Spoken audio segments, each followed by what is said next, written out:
السلام علیکم ورحمۃ اللہ وبرکاتہ۔ بروز پیر کراچی کے اندر علماء اور مشائخ کا ایک بڑا ہی غیر معمولی اجلاس ہوا ہے، اور غیر متوقع طور پر اس اجلاس کا پلیٹ فارم جو منتخب کیا گیا اس کا نام مجلس اتحاد امت پاکستان رکھا گیا، اور اس میں ملک کے جید ترین عالم دین مختلف مکاتب فکر کے، چاہے وہ بریلوی ہوں، اہل حدیث ہوں، یا اور کسی مکتبہ فکر سے تعلق رکھتے ہوں، وہ سب بھی شامل تھے۔ اور اس کے علاوہ مختلف تنظیموں کے اندر جو علماء کرام تھے ان کو بھی شمولیت کی دعوت دی گئی تھی۔ اس کی صدارت شیخ الاسلام حضرت مفتی تقی عثمانی حفظہ اللہ نے کی، اور قائد جمعیت مولانا فضل الرحمان وہ بھی روح رواں تھے، اور وفاق المدارس جو کہ مدارس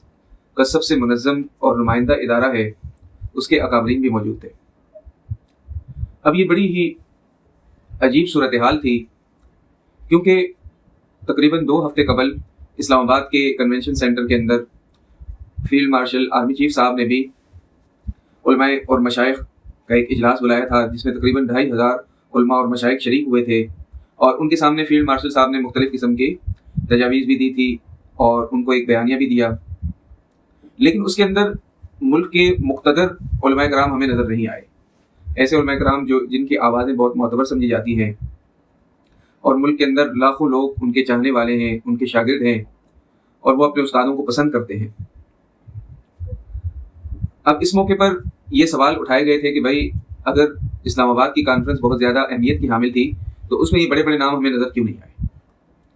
اب جو پیر کے دن کراچی میں اندر کانفرنس ہوئی ہے اس کے اندر ہمیں مفتی منیب صاحب نظر آتے ہیں،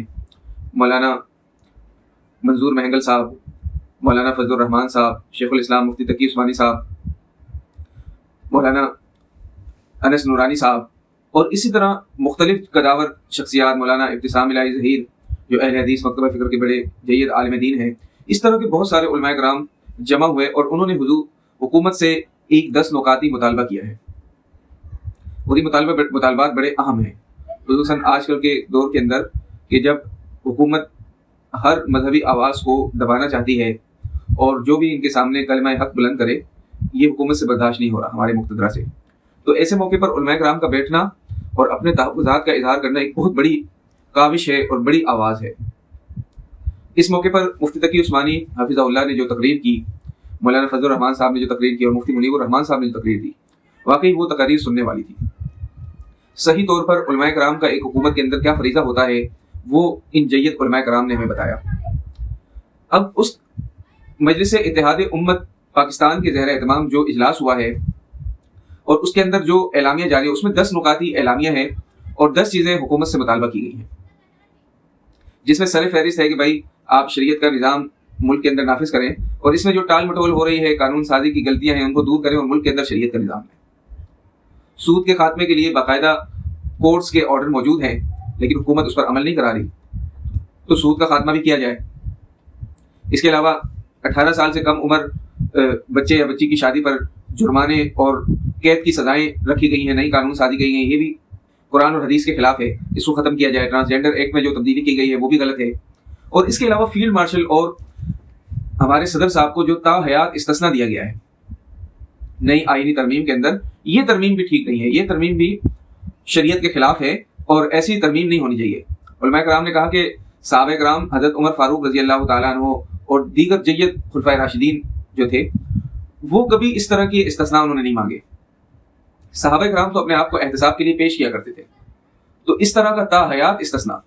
دیکھیں نوکری کے درمیان تو استثناء کی ہم چلو گنجائش نکال لیں کہ اس وقت ایک عہدے پر براجمان شخص، اسے ضرورت ہے طاقت کی، پاور کی، اگر ہم اسے عدالت کے اندر گھسیٹیں گے تو اس کی رٹ جو ہے ختم ہو جائے گی۔ لیکن اگر ایک شخص ریٹائر ہو گیا ہے اور اسے پورے کیریئر کے مطابق آخر وقت تک، مرتے دم تک استثناء دے دینا، یہ جو ہے شریعت کے بالکل خلاف ہے۔ تو آپ تقریر سنیں علماء کرام کی، بڑے سخت انداز میں انہوں نے جو ہے اس کی تردید کی ہے۔ افغانستان کے حوالے سے جو ہمارے معاملات خراب چل رہے ہیں اور کسی وقت ایک جنگ چھڑ سکتی ہے، اس حوالے سے بھی علماء کرام نے بہت ڈوٹوک انداز میں، خصوصاً مولانا فضل الرحمان نے حفظہ اللہ، انہوں نے بڑے ڈوٹوک انداز میں حکومت کو کہا کہ ہمیں اپنی پالیسیاں چینج کرنے کی ضرورت ہے، اور افغانستان کے حوالے سے ہمیں اس کے اندر تبدیلی نظرثانی کرنے کی بھی ضرورت ہے۔ اور اس کے علاوہ علماء کرام نے اس بات کا بھی اعادہ کیا کہ مسلح جدوجہد کسی بھی اسلامی ریاست کے اندر جائز نہیں ہے شرعی طور پر، اور یہ بہت اچھا پوائنٹ ہے. حکومت کو اس پوائنٹ پر عمل کرنا چاہیے، غور کرنا چاہیے، اور اسے کیش بھی کرا سکتی ہے. دیکھیں یہ تمام علماء کرام ہمارے سروں کا تاج ہیں، ان کے قدموں کی خاک ہماری آنکھوں کا سرما ہے. تو حکومت کو بھی چاہیے کہ ان علماء کرام جن کی داڑیاں سفید ہو گئی ہیں دین کی خدمت کرتے کرتے، اگر وہ کچھ مطالبات کر رہے ہیں، وہ آپ سے کچھ تحفظات چاہتے ہیں، تو آپ کو چاہیے کہ ان سے بات کریں.